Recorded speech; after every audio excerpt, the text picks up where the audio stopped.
Shalom family and welcome back to the Semitic Jew channel. On this channel, I like to examine scripture, history, and modern claims using skills like logic and primary sources and even disciplined reasoning. Not tradition, not emotion, and not cultural assumptions because I hate those things. Today I want to continue the Israelite series on the New Testament books. And we arrive at another very short, important letter. The book of John, in fact, the third installment. While Second John focused on things like guarding the community from false teachers, Third John really focuses on leadership, integrity, and proper treatment of those who serve the truth. Even though the letter is very brief, it gives us a valuable look at the internal dynamics of the early covenant Israelite community living in pagan Rome. So without further ado, let's get into it because Third John, we need to address who this letter was written to. The letter begins with John writing to a man named Gaius, or I said it's so awful. I think it's pronounced Gaius. You can correct me if I'm wrong. So John addresses him warmly and commends him for his faithfulness. He says, "Beloved, I wish above all things that thou mayest prosper and be healthy, even as thou soul prospereth." So that's Third John chapter 1, verse 2. So John explains that he has heard reports about this guy and his conduct. So those reports were obviously very positive because this man was known for walking in the truth. All right. Gaius or Gaius. Yeah, whatever. Walking in the truth, right? John says something that's very important. You can find it in verse 4. He says, I have no greater joy than to hear that my children walk in truth. That's Third John chapter 1, verse 4. So this statement reflects the central concern of many of the writers in the compilation that we call the New Testament. The goal of leadership was not simply teaching information, because anybody can teach information, which is what we see in the church. They just teach information. It was more than that. The goal was to see people live according to the truth of God's word, God's covenant, meaning Israelites. God wants to see us be faithful for a change, to keep the truth, to honor it, to love one another. Truth was meant to be practiced. It wasn't meant to, oh, we're God's chosen people, and let's go conquer regions and conquer lands. That's what the heathen is doing. When you see that now in the Middle East, those people are heathen.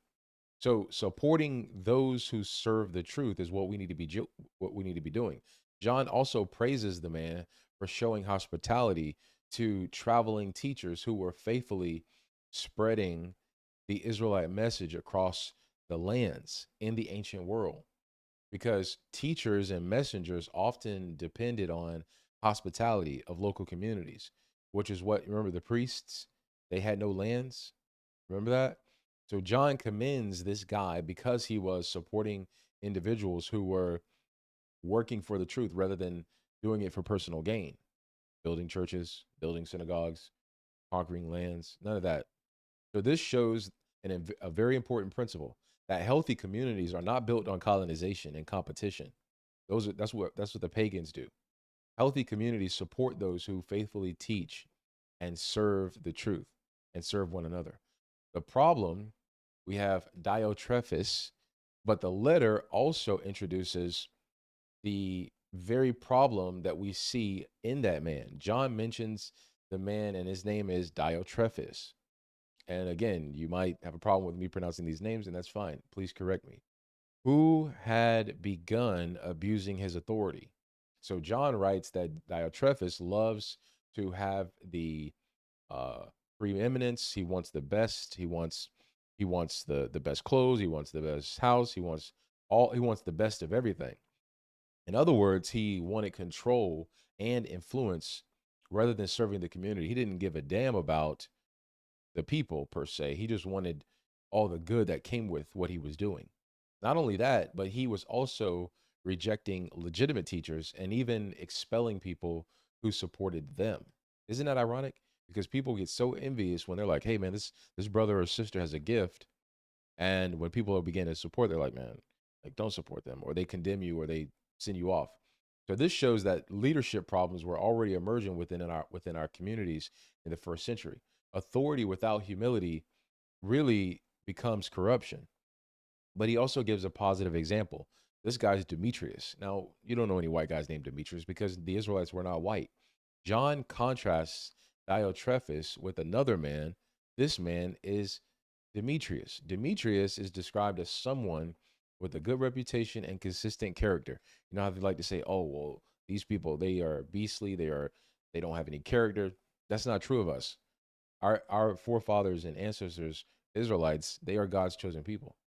So he contrasts the other guy with Demetrius, and so this contrast really highlights the lesson that is in this letter. Leadership must be evaluated by our conduct and our integrity, not simply by position or influence. You can have 100,000 subscribers on YouTube and make the least impact in people's lives, and I've seen it, millions of followers, but and then you encourage people, but you're leading them down a pit. You don't make a difference in people's lives. And then here we are, we have small content creators that want to make a huge impact in people's lives, but can't because of the algorithm. So it's all about integrity rather than having a mass population of people who are following you. So here's the summary, because this book is really short. Third John teaches that covenant communities must value the truth and integrity. There's it's non-negotiable. So those are the people who faithfully serve the message and remain cautious of people who seek power in our community rather than those who seek service in our community. So you have to recognize that person's character, and character matters more than our position and how many people we are influencing. So John shows that even in the early communities, there were both faithful people and people who were seeking just control or seeking to get influence.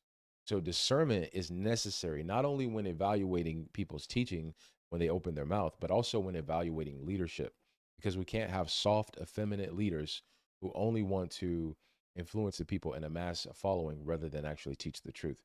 So if this summary really clarified the book of Third John, make sure you like, share, and subscribe so that you don't miss the next breakdown in this New Testament Israelite series. In the next episode, I do want to look at the book of Job. It's another short but powerful letter that warns us about corruption and infiltration in our community as well, because Jude calls us to earnestly contend for the faith, which means we need to expose individuals who secretly introduce destructive teachings while claiming authority. And yes, you heard me correctly. Expose them. That means make content about them. Warn the flock about these guys. And so we'll examine how Jude uses historical examples to warn our community and why defending the truth requires courage. You have to be courage. You have to be courageous. And why it also has discernment. You have to know what you're talking about. So if you want to dive deeper into conversations with me about scripture, history, and biblical reasoning, make sure you check out the Semitic Jew podcast, where we expand on many of these teachings in longer format. And each episode airs every Thursday at 7 a.m. Shalom, family, and I'll see you in the next one.